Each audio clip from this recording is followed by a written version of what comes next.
Recently, GamerGuts and I started living together. And because of that, she could no longer hide her secret.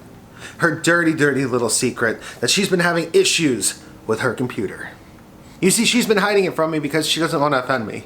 As I built this computer for her as a gift for, I want to say it was Christmas and her birthday, 3 or 4 years ago.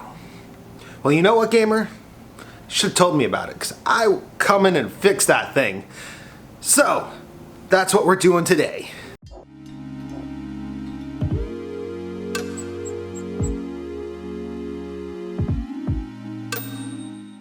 Hello and welcome. Today we're doing a very different video because going into this I did not know exactly what was wrong. I do now, and so it's probably much easier for me to explain it than my past self that got all dirty trying to fix this. But let's kind of run down through the problem, and I want you guys to leave a comment to see if you can figure out what's wrong here. So, GamerGuts has been having an issue where Netflix freezes her entire computer. It crashes, and then she has to restart. Now, normally, I would say this is probably related to the AMD driver issues that we've all been dealing with recently. But I fixed those recently, and unfortunately, her drivers are so old that these features that were causing the issues aren't even a problem. Leave that, the fact that apparently this has been going on since the PC was built, and it kind of doesn't make any sense for this to be an issue with Adrenaline 2020. So, what's the problem here? Well, let's run over the specs, and yeah, this thing's gonna be kind of interesting. You see, this is old tech at this point, because it was built before the Ryzen revolution. You see, unfortunately, this is an FX-based system. We have an FX 8 core, which is really more like a 4-core, 8-thread processor.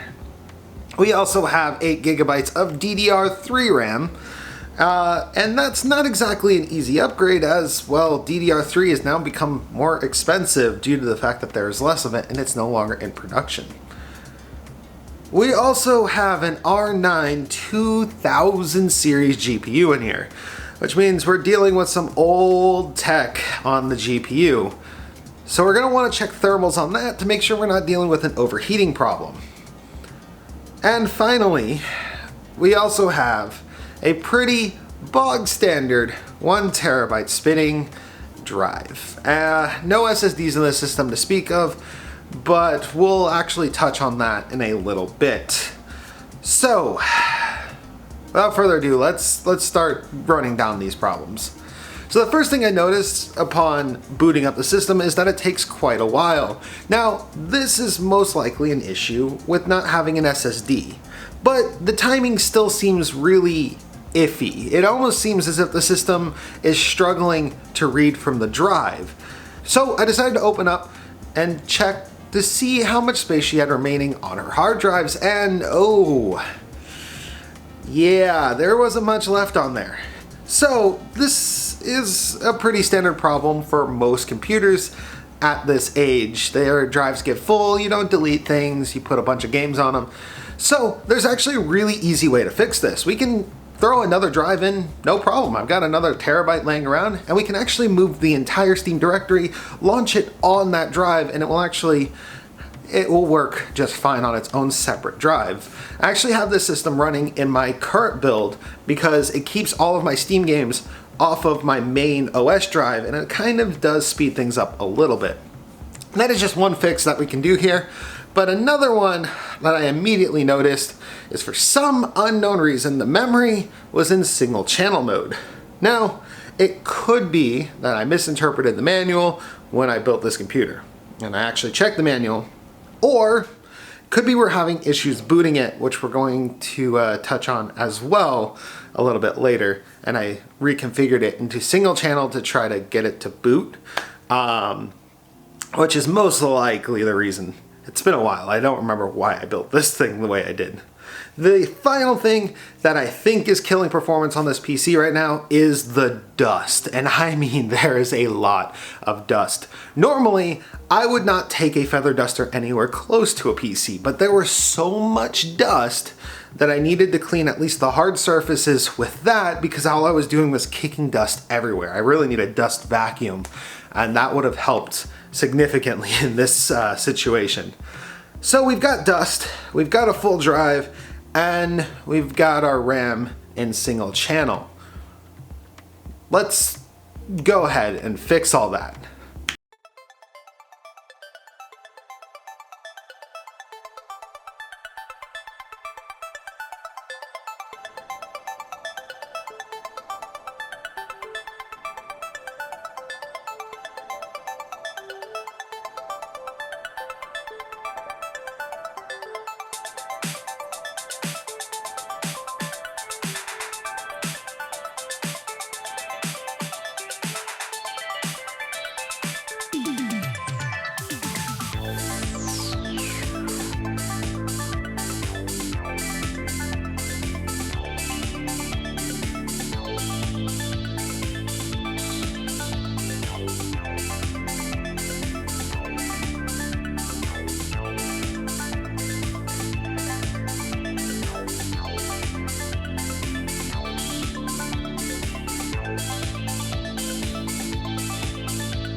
So I go to power it on and it doesn't boot.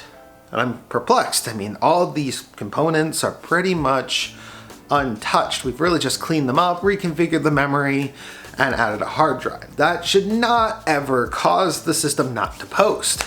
Did we jump something? Did we bridge something? Did the feather duster get something stuck somewhere it wasn't supposed to? No. The actual answer is that the power supply, when we rerouted the 8-pin EPS cable to the top of the motherboard, we had to unplug the 24-pin. When we replugged the 24-pin in, the special 4-pin piece actually wasn't properly seated. You see, I have a sinking suspicion that this is why the memory was in single channel, was because we couldn't get it to post the first time because that power supply is a little wonky with that 4-pin connector that makes the 20 to a 24-pin connector. So that solves that mystery, or at least is my going theory on that mystery. But after we got the PC booted, well, the problems are gone. Well, mostly gone. It still boots a little slow because we didn't put an SSD in it, but we are holding off because I'm gonna be real with you, we're replacing this computer.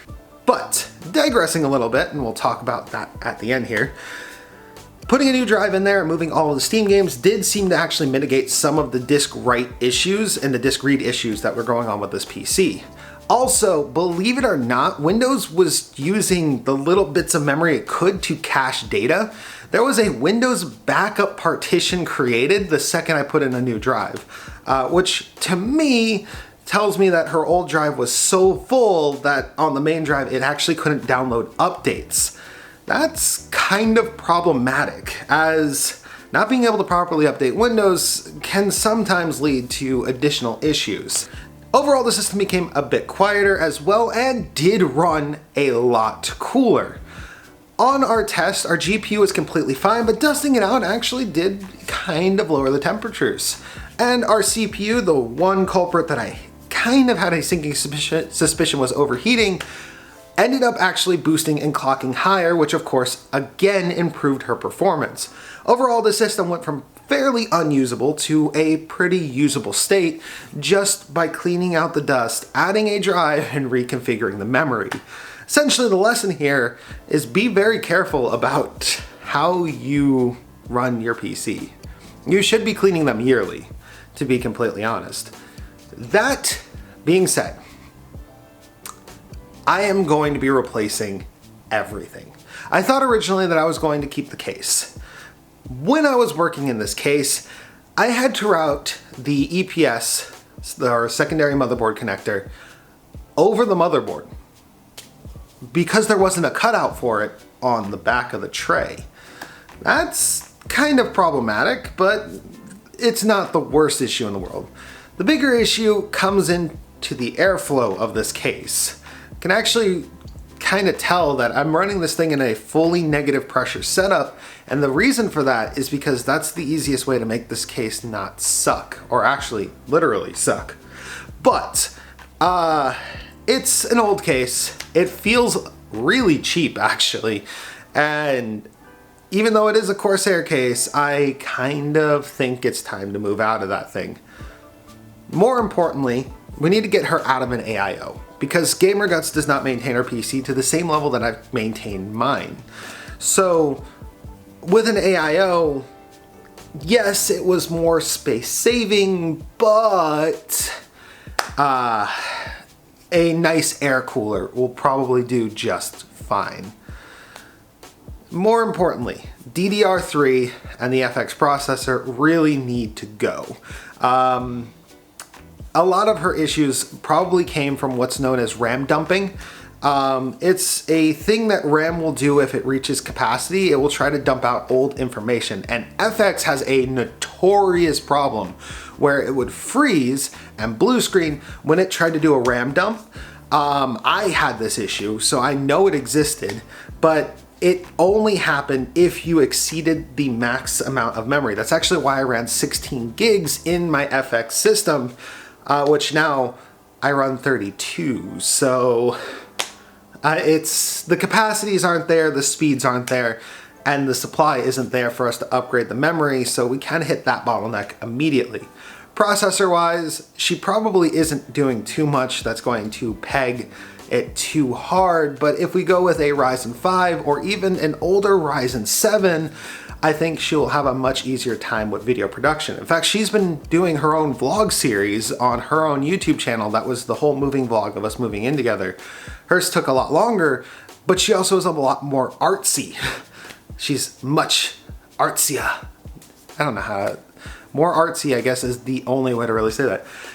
Essentially, her videos take a lot of post-processing and a lot of effort, and unfortunately, her render times were horrendously high. So we're going to change that for her as well. And then mostly, you'll notice her theming is all like red and black, and like her PC is not. So yeah, essentially, moral of the story is maintain your PCs and try not to fill your drives up, I think is the big thing. And also don't run your channel memory in single channel. Don't be like The Verge. All right, thank you all for watching. If you enjoyed watching this video, leave a like, comment, subscribe. Let me actually know, did you figure out that we were dealing with a RAM dumping issue? I do want to actually kind of incorporate this little bit of a conversation I had with her. My pooter doesn't crash, and that makes me happy. That's okay. I thought I broke it a minute ago. Yeah. It wasn't turning on. I mean, that would be par for the course. I actually thought I was going to have to go to Best Buy and replace and buy a new processor so I could just build your new one. That would be par for the course with that computer. We're still building you a new one, but for now it works. Yay. And as you can see from her perspective, it seems to be working just fine. In fact, actually I followed up right before this video and asked, have you had any other crashes? And she said she actually had a little graphics hiccup that sounds a lot like our little driver problem. So I may have to see if her drivers have actually updated themselves to the newest version. And if they have, let's fix that. But thank you guys again. Wolfie out.